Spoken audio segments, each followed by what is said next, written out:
G'day mates, Jackaroo Toro here, and on this channel I focus on Australian Aborigines, their languages, cultures, history, and so on.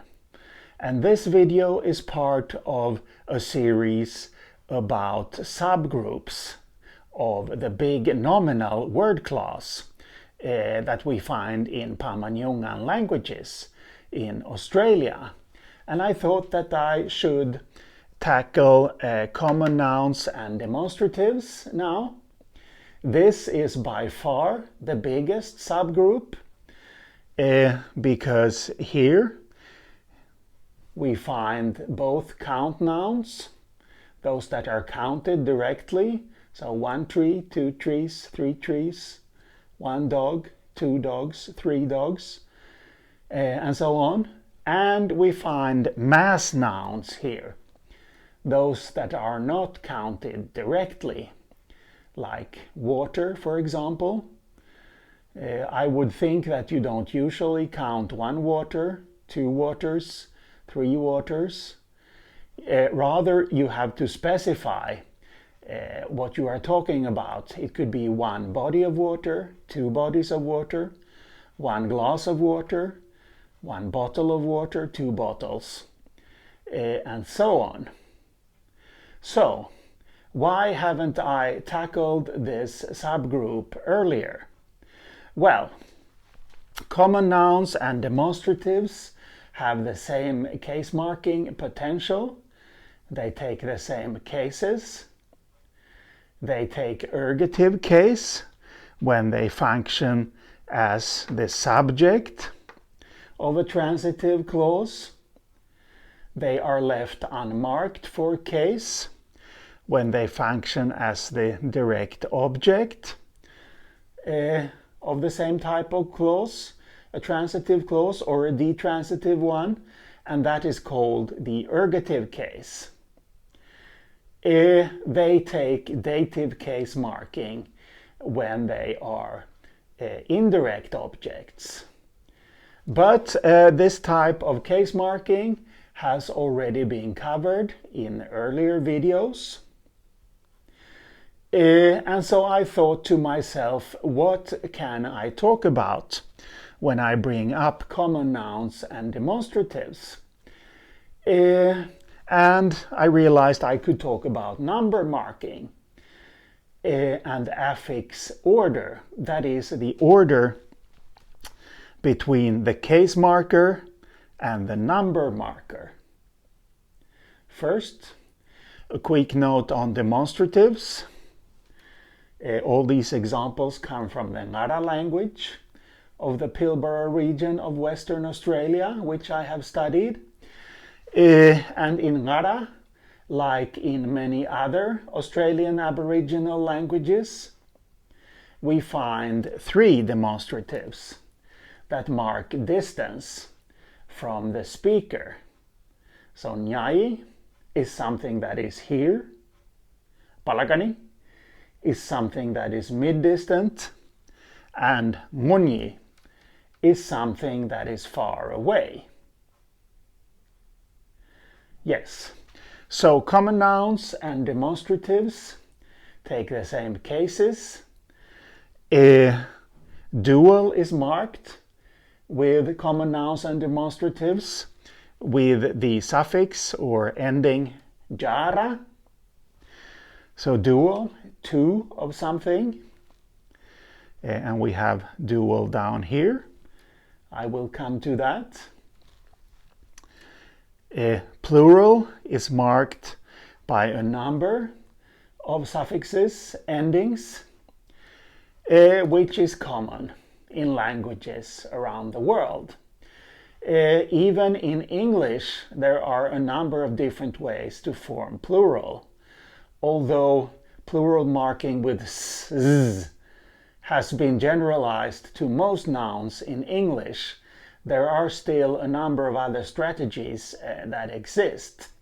Ox, oxen, child, children, man, men, woman, women, and so on.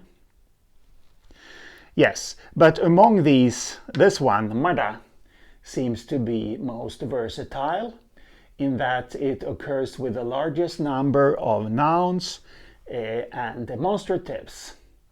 And I have written a few examples here. So first we have the demonstrative for something that is mid-distant. Palaganimada, wan ngano.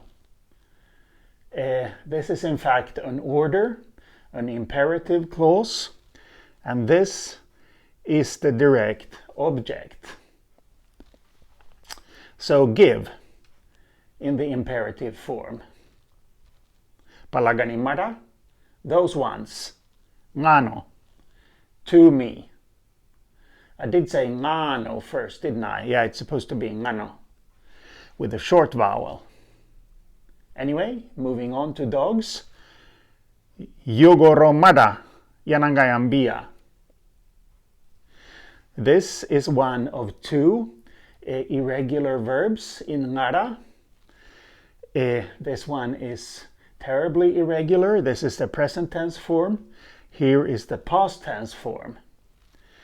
And they are both marked with third person plural, person marker.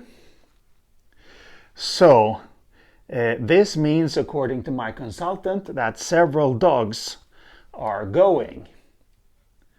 Where to? Well, it doesn't say, does it?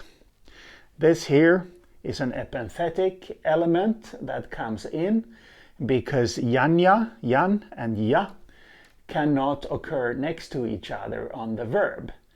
Yanya is a case marker in Ngarla. Yes. And I think this is fun. Mongo is alone, means alone. And here it takes the plural marker mada. And yanu, go in the past tense, and ya, third person plural. So in my material I also have examples of porgo, the word for three, taking mada, and porgomada means a group larger than three people or a group of items of some kind or whatever. So what does mongomada mean? Well, mongomada also means a group, but a smaller group than porgomada. So according to my consultant, this means a few went or only a few went. So I think this is fun, that you can take the word alone and change its meaning by putting a plural marker on it. So when it comes to affix ordering, there is in fact a difference between the demonstratives and the common nouns in Ngarla. And we find the exact same pattern in neighbouring and closely related Nyamal. So it has to be assumed that this is something that comes from the common parent language. Why this is the case is unclear, but as I said, it has to come from the parent language. So these are Ngarla examples then, but the exact same thing is happening in Nyamal. So we have the demonstrative here, ergative case marker, and then jara, jewel, nyayingo jara, nyayingo jara. Here we have the second, the other irregular verb in Ngarla, kari, which means carry, take, or bring. And no, it wasn't borrowed from English carry. It's just a coincidence that they are so similar. In neighbouring Nyamal, the same verb is kadi, kadi.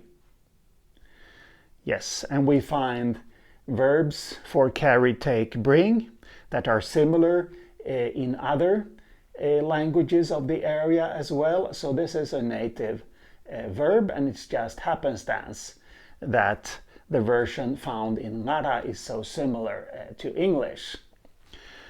So future tense is 0 marked on this verb, which means that there is no overt ending.